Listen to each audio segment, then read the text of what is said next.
Hello and welcome to the dive into the mind of our communication skills. This is key review 2, which is self-concept, self-esteem, and self-perception. We want to differentiate between self-concept and self-esteem. Self-concept is more of a subjective description, and self-esteem is more of an evaluation. Self-concept is your subjective description of who you think you are. In other words, the I am in the mirror, or the picture that you hold for yourself. Self-esteem, by contrast, is your evaluation of worth or value, how positively or negatively you judge your skills, abilities, appearance, and qualities. Self-concept is subjective, self-esteem is your evaluation, and the key difference is self-concept is an identity description that is subjective, and value judgments are self-esteem. And self-esteem is the value judgment of that identity. Next, James's 3 selves. There's the material self, the social self, and the spiritual self. The material self is how you define yourself by your physical body and tangible things you own. For example, I'm a runner. Shoes, gear, physique. My studio and instruments are a part of me, a part of my material self. Social self. This is how you define yourself by your interactions and roles with others. For example, I'm a team captain. I'm the go-to friend for advice, or I'm a mentor. Spiritual self, how you define yourself by your inner life, thoughts, values, and beliefs. For example, I value fairness. I'm driven by curiosity. My faith guides my choices. So to review, material self, social self, and spiritual self are James's 3 selves. We have 4 factors that affect the development of self-concept. Communication with others reflected in appraisals, association with groups, assumed roles, and self-labels. First is communication with others reflected in appraisals. This is your self-concept as shaped by what important others say or imply about you. Association with groups. These are identities that are shaped by the groups you belong to, such as teams, majors, or communities. Assumed roles. These are the roles that you take on. For example, student, leader, or caregiver.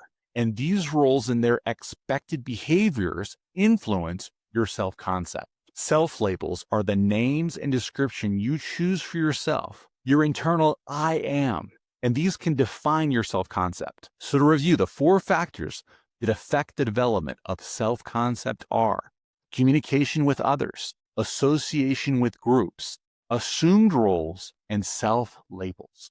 We're going to identify and explain the 3 stages of the perception process, including attention and selection, organization, and interpretation. First, attention and selection. This is noticing and choosing which stimuli to focus on. Organization.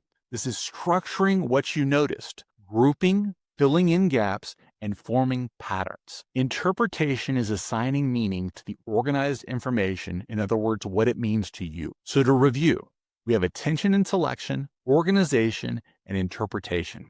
Identify 3 ways to improve accurate perceptions, including increasing awareness, avoiding stereotypes, and checking your perceptions. First, increase your awareness.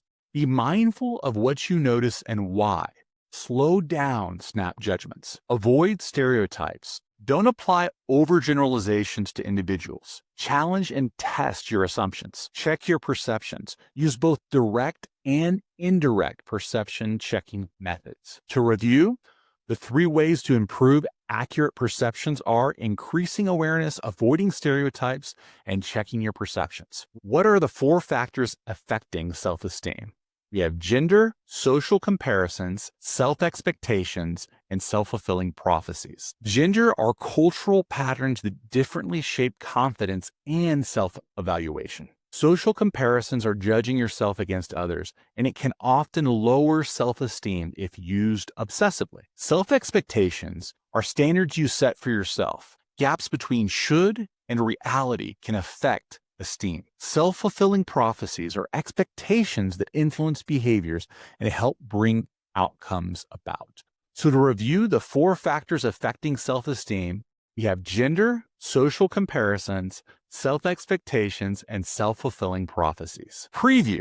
Differentiate between avowed and ascribed identity. Avowed identity are labels you claim for yourself. In other words, how you describe who you are. Ascribed identity are the labels others place on you, how they describe you, which may or may not match your avowed identity. The difference between avowed identity and ascribed identity is with avowed, it's your definitions of self, your claims on identity, and ascribed is what others say.